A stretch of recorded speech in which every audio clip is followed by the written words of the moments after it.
7, 11.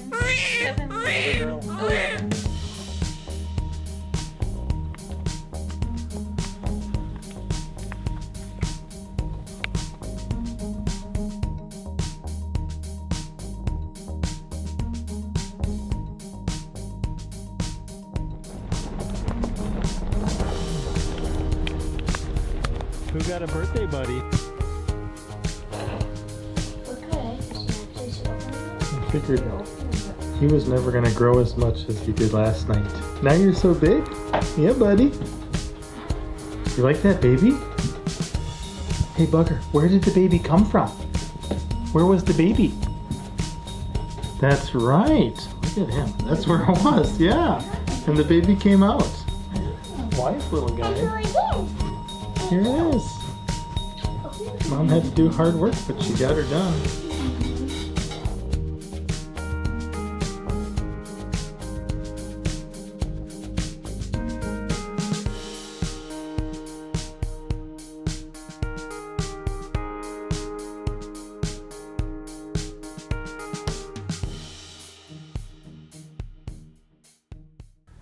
So today we just had our 6th child ever, a little girl, and we're just going to share our experience with it.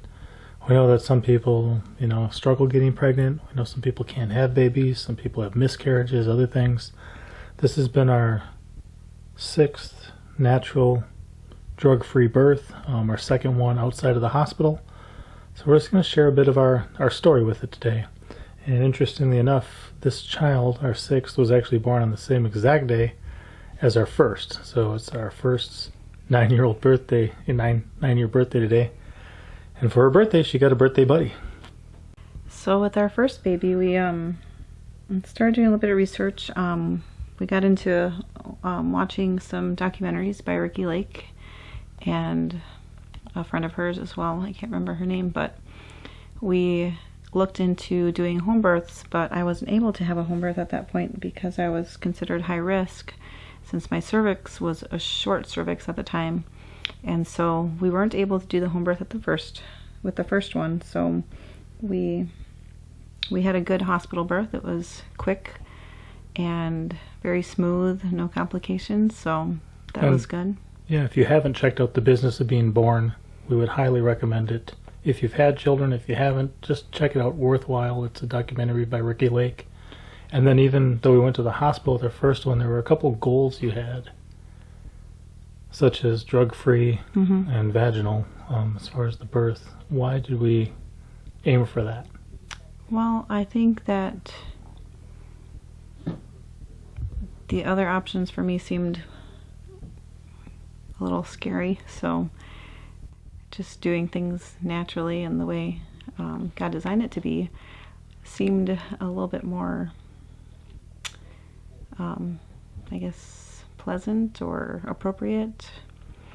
And I don't regret those situations, and I think I'm very thankful that I was able to do it that way. I know that not everyone can do it that way, even if they want to. Right. There are certain situations that, mom's tired, overtired, lots of, long labors, things like that. And so I think there's a lot of fear about it too. A lot of people think of, you watch sometimes stuff on television and women are screaming and, horrible pain and all this stuff. And there's a lot of hype that goes into it where, the second somebody winds up they're pregnant, they're dreading this delivery process. And I think it's important to remember, before there was hospitals and drugs and cesarean sections and Pitocin and IVs and stuff like that, women were giving birth. Some people say, hospitals are for sick and dying people, and they are. But, a labor, a delivery is not exactly 90-some% of the time. It's not a life-threatening situation. It can be. Absolutely, it can be. And a lot of people have been through a lot of horrible situations. We had kind of some terrible scares with our 5th, as you had an abrupted placenta that was, detaching before the baby was born, and, we were in the hospital. We were very glad to be. But overall, a birth can be a drug-free, natural thing, and that's kind of what we aimed for and what we embraced. So the first one went to the hospital. The second 2, we went to the hospital as well, and then by the time we had our 4th pregnancy, we're like, you know what, we had a goal, and part of that was even just trying a water birth, right? Mm-hmm. Because in the hospital, what's the position, and why do they use that position? Well, it was lying back on the bed, the hospital bed, with your feet up. Yeah, laying on your back with your legs in the air, and that's best for the doctor. So it's a better position for them, but we like a little bit more. Better for you? Yeah, something that works better for the body and for the baby to come out a better position. So we usually choose to do more of a squatting these days. Mm-hmm. And you can bear down and, aim the baby out. The way that works better for your body. And that seems to work, best for me, for my liking and my preference. So with our 4th one, we found some midwives. And we had a home birth with the 4th one, and everything went well. There was no complications. She was born in her amniotic sac in the water, and it was just a beautiful birth, and it was just stress-free, and everything went really well. That was our first one that we ever did, and I was really glad that we were able to experience all of that, and we were very blessed to experience that, because like I said earlier, not everyone can have the opportunity to experience that. Right, so we had an inflatable pool in our living room. It filled up with warm water. I woke up at 4 in the morning. There was a midwife on the couch already, and by 6 in the morning, she had the baby, and she was just on her hands and knees in the birthing pool, the warm water, and just pushed. The baby came out behind her in the amniotic sac still, and it was just cool and beautiful. She was able just to flip right over with the ease of the water, and the baby just kind of came up to her chest, and we did that. Then we moved down to the Ozarks, and like I said last time, I had an abrupted placenta, so we had to go to the ER.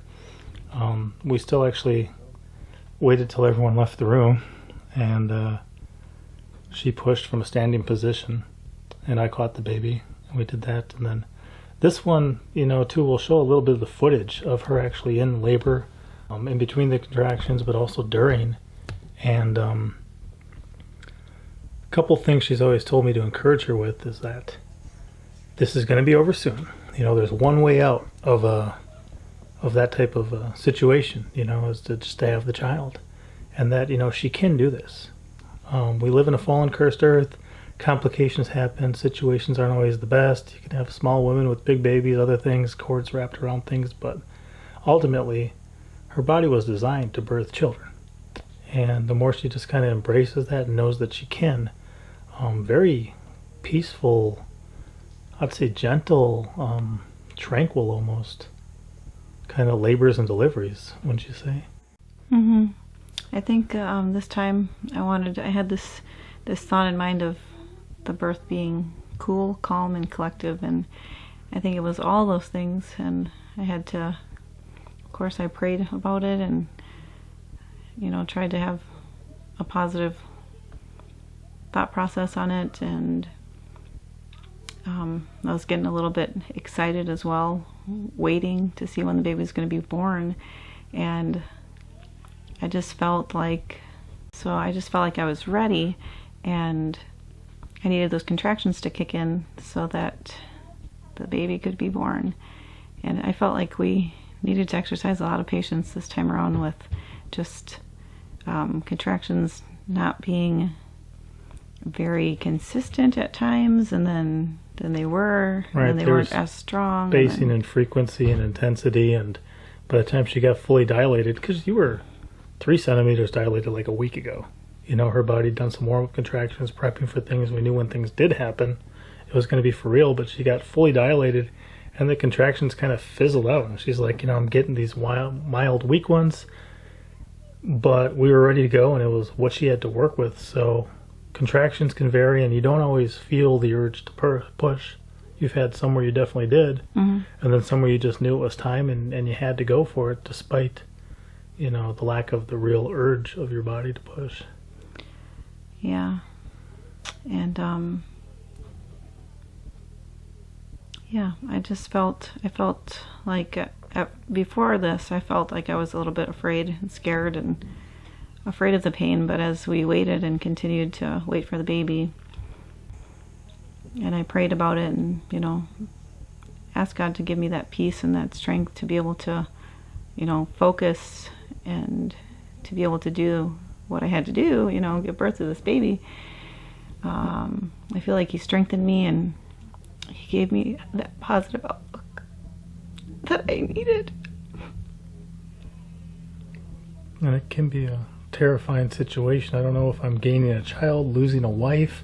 There's a lot of variables, and I just got to the point where, things weren't progressing that much, but we knew it was coming to that, and I'm like, you know what, Lord, we trust in you. You've brought us to this point. We're just going to let, things happen as they can, and just exercising patience. So then we had a wonderful delivery. The baby was a little turned sideways, so she was trying some different positions to kind of get its head facing right. Eventually, worked it out, and again, just natural, drug-free. I mean, there's definitely some intensity to the whole situation, but there's one way through it, and that's to push. And so often I think people just rush to an epidural, then they can't feel anything, then they have pitocin to increase the frequency and the intensity of it, and then they can't feel to push with it. And it doesn't always work out very well. So we're glad that we were blessed with 6 pregnancies, 6 deliveries, 6 children, and we think they're a blessing. That's what God says. We think they're a reward, and they're something precious. Not everyone views it that way, but the problem is, I think when you view your kids as a curse, you raise them as a curse.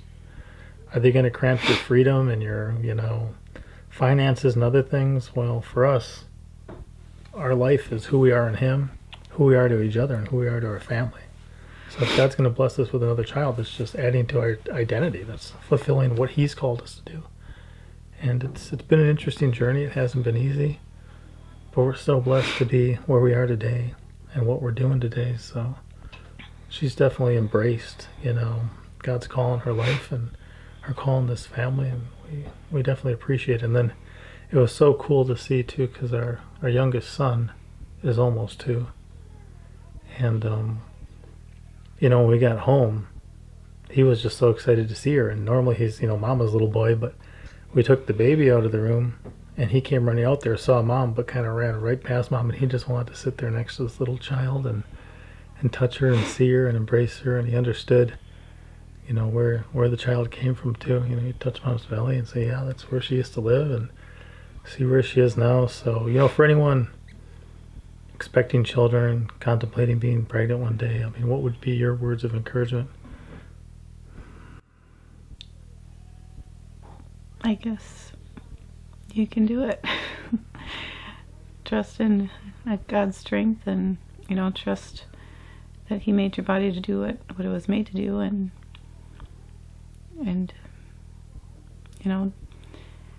do what you have to do.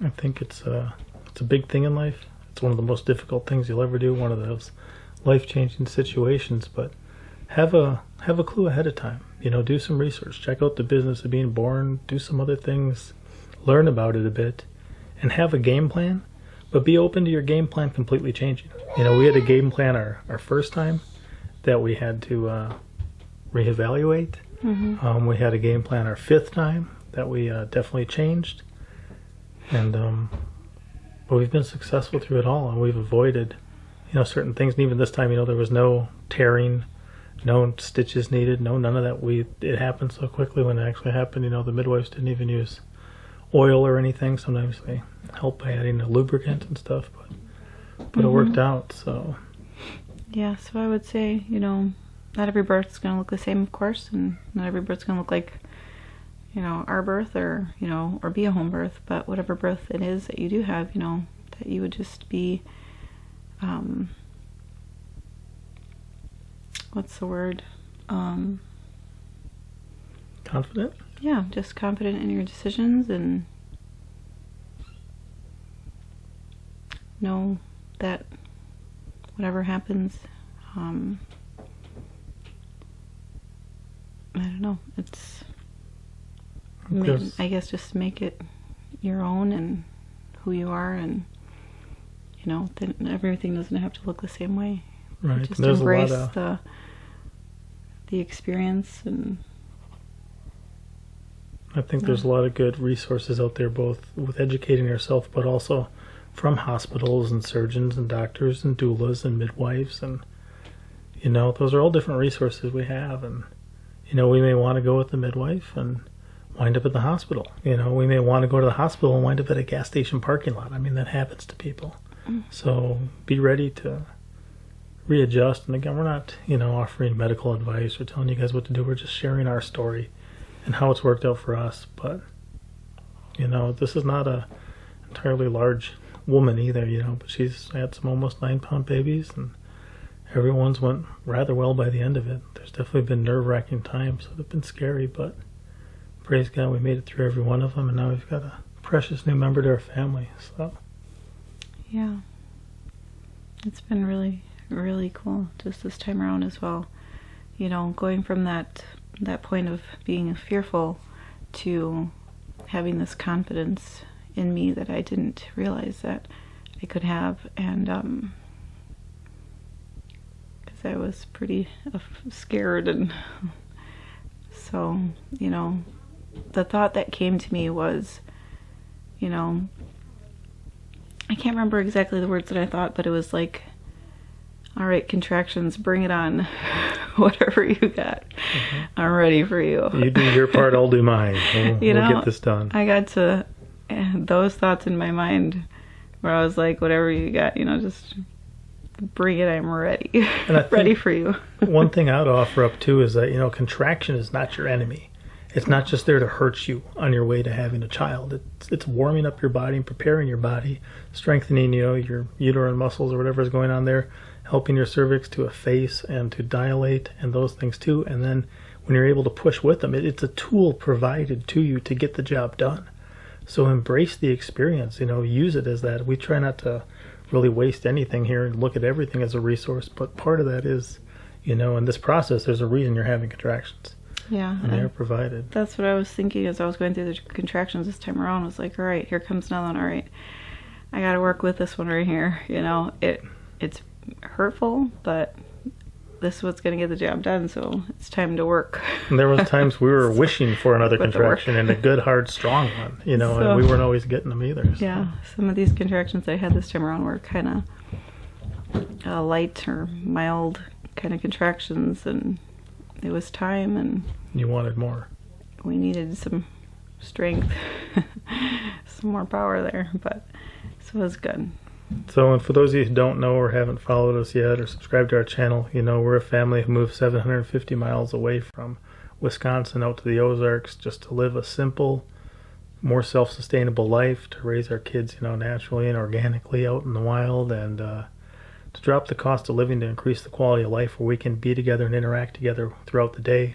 This is our 6th child. Feel free to check out what we're doing, because our entire life now is in this new realm that we're not really familiar with. But we're taking it day by day and pressing forward, and we definitely appreciate the support, the encouragement, the likes, the comments, whatever you guys provide for us. So thank you for checking this out, and you can watch this one grow too. And hey, wherever you are in Texas, we love you. And Grandma Joanne. All right, guys. Papa out. Mama out.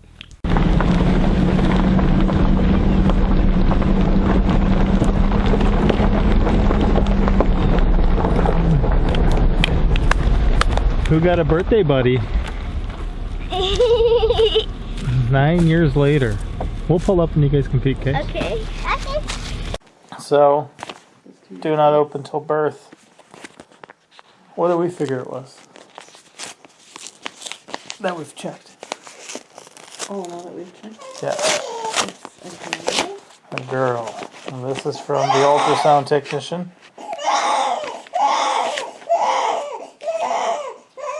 Uh-huh.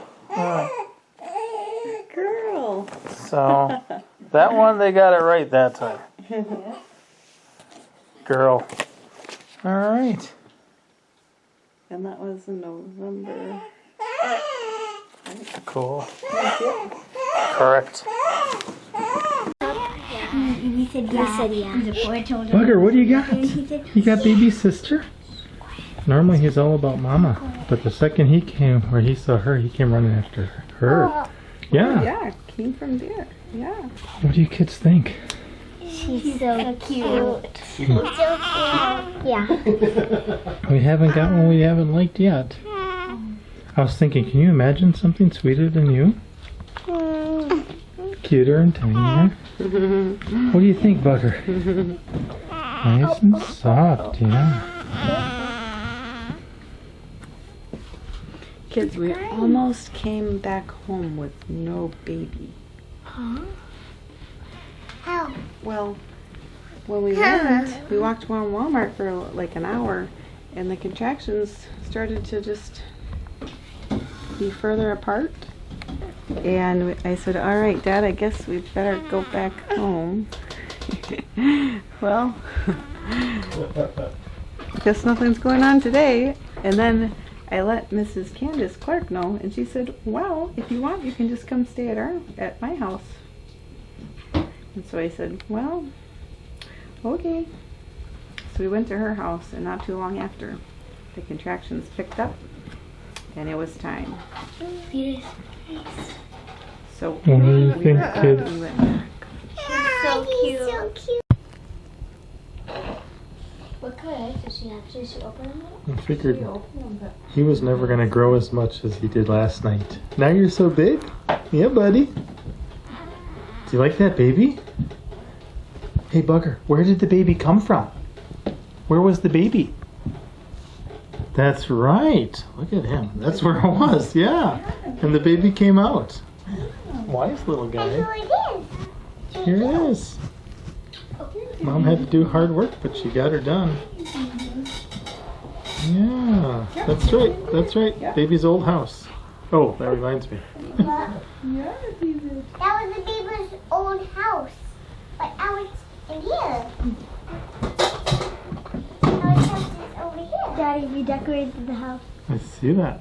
And there's stuff behind you. Double birthday. I was thinking of telling Mrs. Candace Clark, well, we gotta go home because I got a daughter's birthday to celebrate. And then I thought, wait a minute, we got 2 daughters' birthdays to celebrate. Mom, could you not just go into Walmart and get her a coloring book or a new shiny bike? And brought her home a sister? How's your birthday, buddy? Good. You don't mind sharing? I'll tell you what. Some families have every baby on the same exact day. Do you know that? If they have like one kid. Don't scratch your face. Yeah. Kind of like, Wait. because he's a big brother. Pinky, would you pop on that light behind you? Oh, here we go. Take a picture of David like that. Why does she have that little one? That's just holding her. Aw, look at him. He's all big brothered up. You like the baby, David? He loves it. Don't need that there. Bugger, you're going to be a great big brother. I